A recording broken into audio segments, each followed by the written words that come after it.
This is a photo I took of uphill boatyard down in Somerset in the West Country. There's a lot of detail here, but I'm going to try and simplify it by using a very limited palette and try and create some sort of lights coming down and sort of I'll leave a lot of these boats out. I'll just put the odd one in a sort of silhouetted sort of fashion. As I say, just simplify it as much as I can. So let's have a quick look at the materials. The paper's the usual 15 by 11 cold press Fabriano, £130. I've got my usual palette of ultramarine, lemon yellow, Payne's grey, alizarin crimson, raw sienna, burnt umber and light red. Got the 3 brushes, number 3 rigger, large on rancid oak and a 3/4 inch flat. They're all Cotman watercolour tubes, squeezed out and allowed to dry. And I just, basically I didn't like using. I used to use them fresh out the tube, but I use them dry now because you don't get any waste and they're always ready and available. You've got to keep squeezing paints out. Got me collapsible water jar, and this lip takes off a lot of the water. The rest I just wipe the hake on the tea towel and we're good to go. So I think I'm just going to use the 2 colours, I think. Just burnt umber and ultramarine. Try and make it look a bit, try and get it sort of atmospheric with a bit of light coming down it. So I'm going to start with a clean brush. This is just clean water going straight on the paper. All over. Makes the sky go nice and soft so you don't get any hard edges with the cloud. That's enough of that. And I'm going to go, they're all going to be basically various mixes of ultramarine and burnt umber. So starting off, just trying to preserve a sort of lighter area. Just a simple way of trying to create some atmosphere in your scene. A bit more. I'm just trying to get it as dark as I can. Obviously the darker the sides, the lighter the centre will be. So obviously the paper's already white, so how do you make it look more lighter than white? Or we sort of darken the rest of it.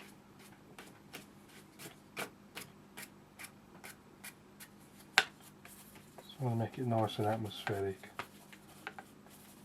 Again, I've got until the paper starts to dry before I have to stop doing this. I can always dry it, re-wet it and then carry on if I want to. I'll see how we get on. Can always pop a few little clouds down here and down towards the horizon.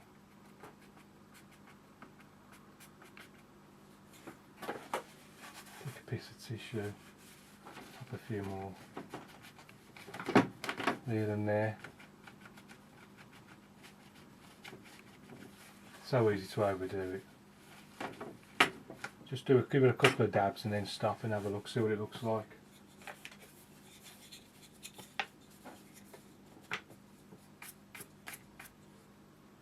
Just darken this bit up down the bottom. A bit more blue.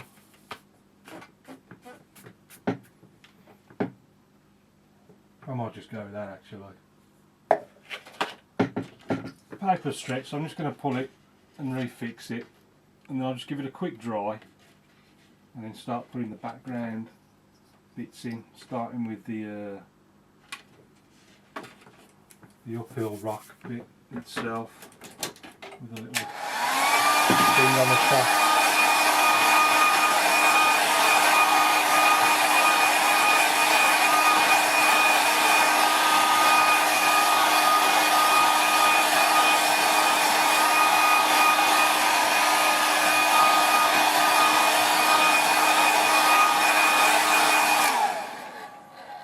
So I keep getting these little things down the bottom. I think it's the cord catching the paper. I've only just noticed that.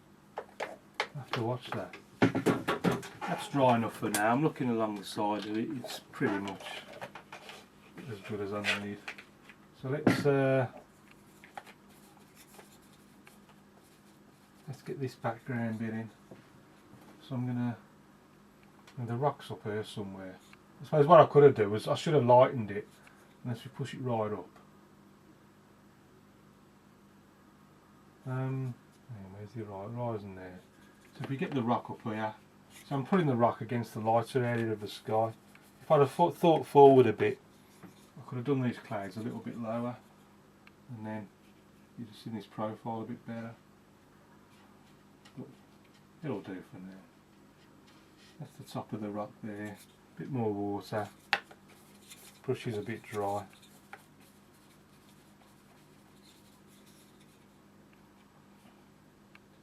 And then the rocks will come down there,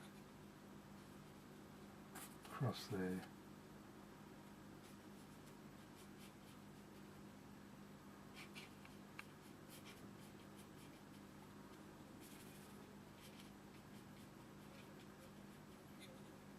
That's about there, something like that.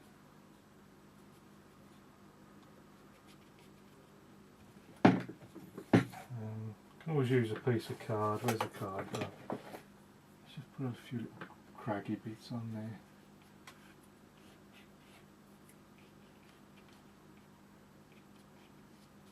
That'll do.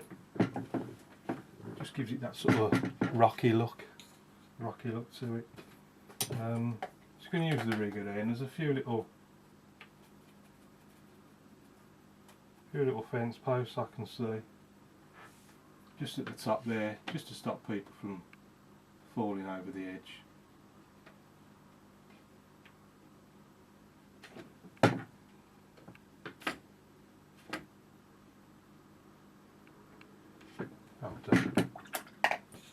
It's always nice to put a little sort of man-made item in there somewhere. Just gives it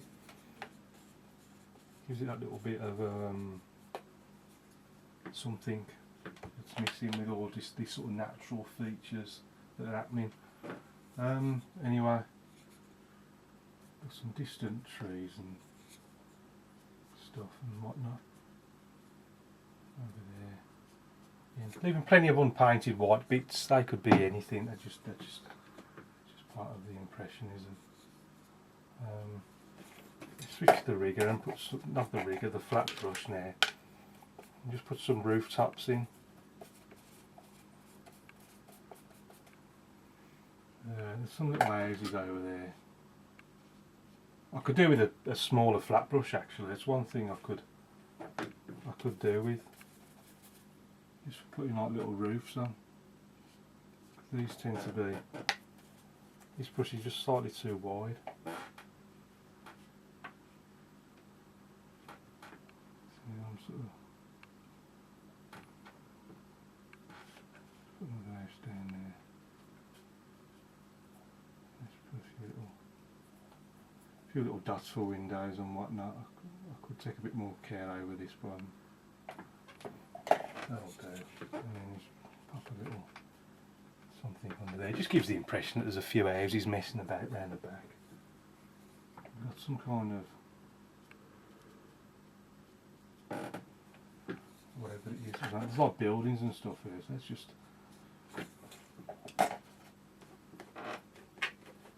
just do a few random patterns with this flat brush. If you imagine that.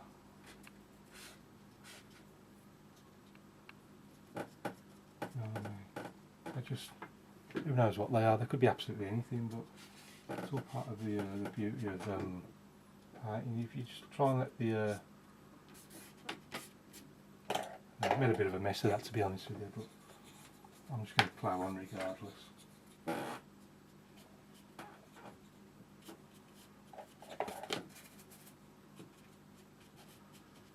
a bit more blue down there. It's all looking a bit sort of samey, grey. A bit of brown, a bit of variation in the colour. So we've got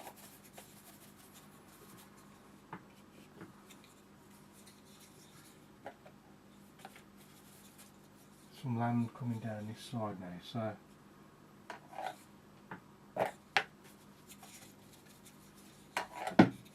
I'm just working out where this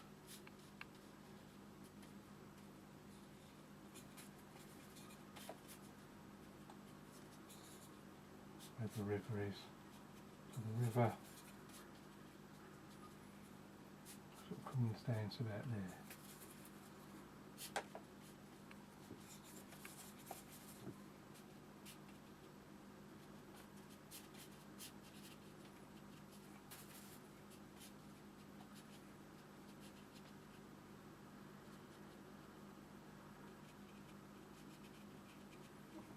Like so, then we've got like a little sweepy bit, sort of sweeping round, a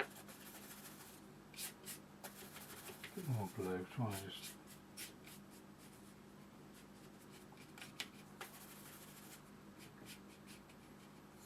give it a bit of grass, just flicking up the bits of grass.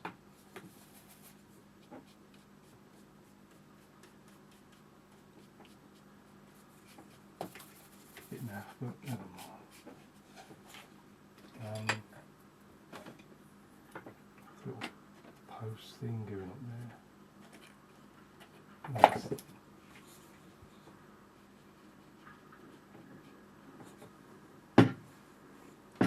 Right, let's put these boats in. Actually, before I do, I'll just level that far bank off a bit. It's a bit untidy. Just put this chisel edge on the brush, bring the water in, just bring the hairs back together, and just level this off a little bit.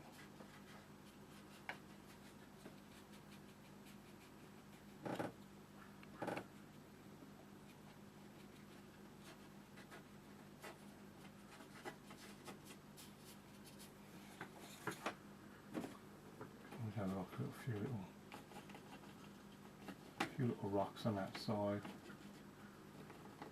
maybe a few rocks down there, big one there, and again if you don't like them, if you've gone too over the top like I have done there, just paint over them.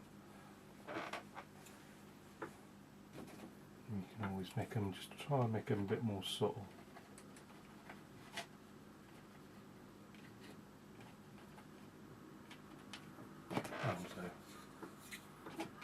A few bits of grass.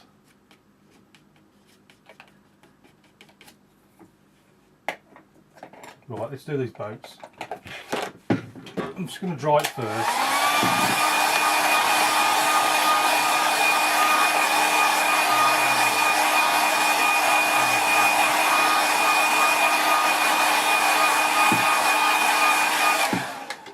That's enough of that. I think I can put my arm down without making a mess of it. So I'm back to the flat brush. Let's make it really dark, burnt umber, pines, ultramarine, really dark, so it's sort of a silhouette-y type look to these boats. I'm just going to pick one out, and I'm going to work out that the mast comes somewhere right up here. Right up there, and it's coming down, right down to here, and it's sort of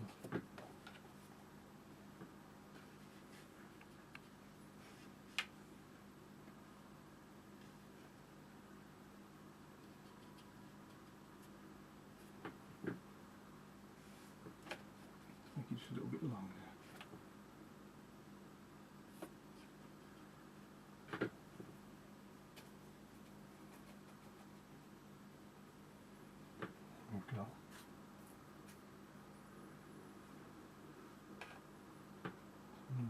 It comes down there. It's sort of stopping just short up there.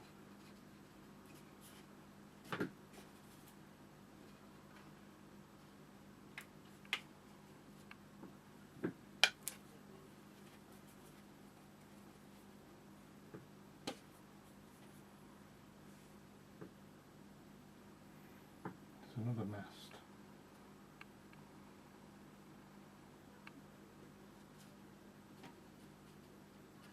The boat facing this way this time.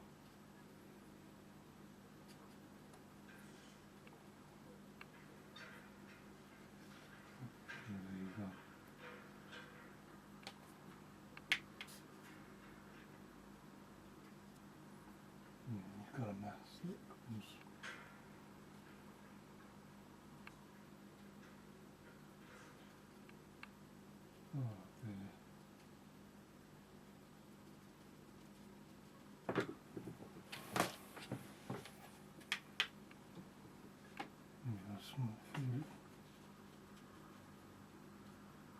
small little crafts down there.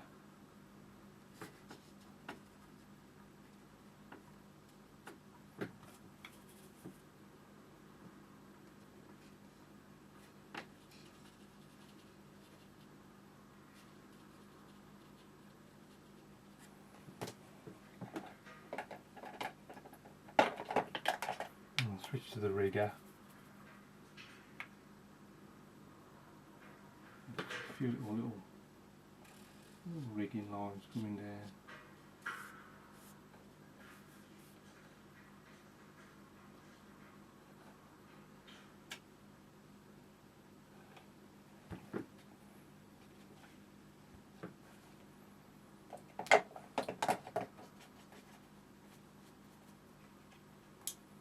A few of those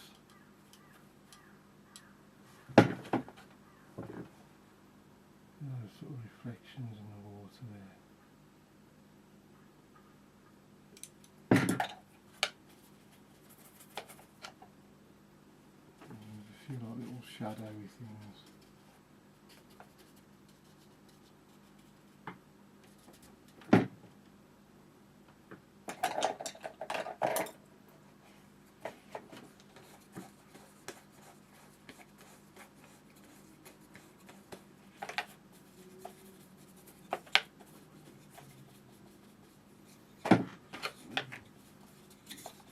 Just going to redo this water's edge just a little better. A few like little shadows and reflections coming down.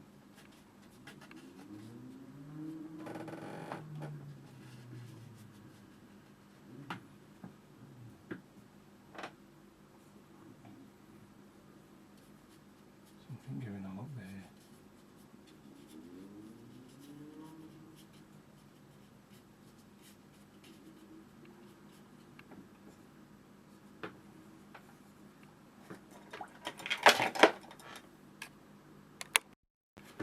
Let's just stick a few figures walking around the place.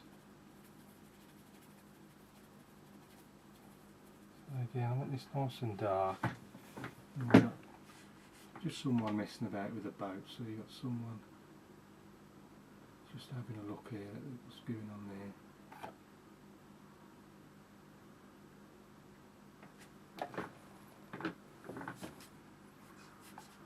Someone else just up there.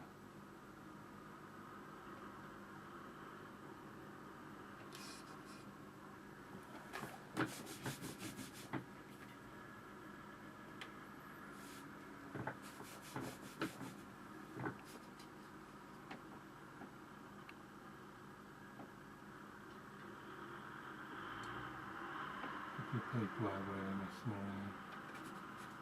Some on the floor.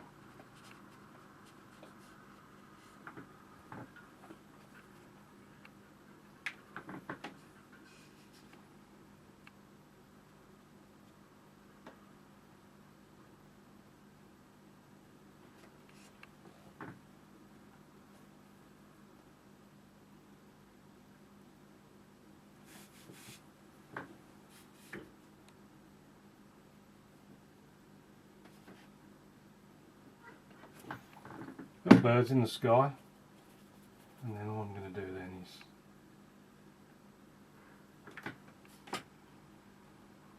put my name down there. I'm going to call that one done. So let's have a closer look at it. So here's our painting in the mains. So let's see how it compares to the photograph. So the first obvious thing is here we've got a day scene. And I've changed it to an evening scene, tried to create sort of a evening light sort of look, lighter area coming down the centre of the picture and over the horizon. The boats, you can see there's just a whole mass of detail there, and I'm trying to find a quick way of painting boats. To be honest, I don't think this is the best example in the world, but I've tried to do them as a sort of silhouette. I don't know if it's come off or not, to be honest with you. I added these little figures to try and create some sort of life in the scene. They're only very simple, but it all helps. You You can see this the sort of cliff or uphill from quite a long way away, with the little fences at the top of it. You can see I've tried to create a sort of rock effect with the card. Use the rig. I just put a little fence in the top there.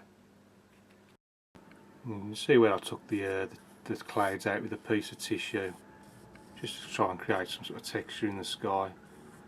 A few more clouds took out on the other side. So we've got some little buildings and houses in the distance here behind the boats. A few strokes with a flat brush and we've soon got some like little building, give the impression of buildings there. Where the paint sort of hits and misses and you end up with the white bits, I mean you create all sorts of illusions, that could be anything. Like I said a lot in the past, the sort of viewer's eye fills in a lot of it. These things can be anything you want like this. I mean that could be the light shine off the roof of a little building or something. There could be little highlights all over the place. But you sort of do these without even trying. I've reflected the mass in the water, but there's not much else reflected apart from the light in the sky. I've tried to break up this big block of dark in the foreground with the few scrapes with the card just to make the rocks, a few fingernail flicks to make the grasses. Rocks on the other side. It's so easy to overdo them, you have to try and restrain yourself. Well, I hope you like that. Thanks for watching. Keep practicing. Any questions, please ask. And I'll see you again soon.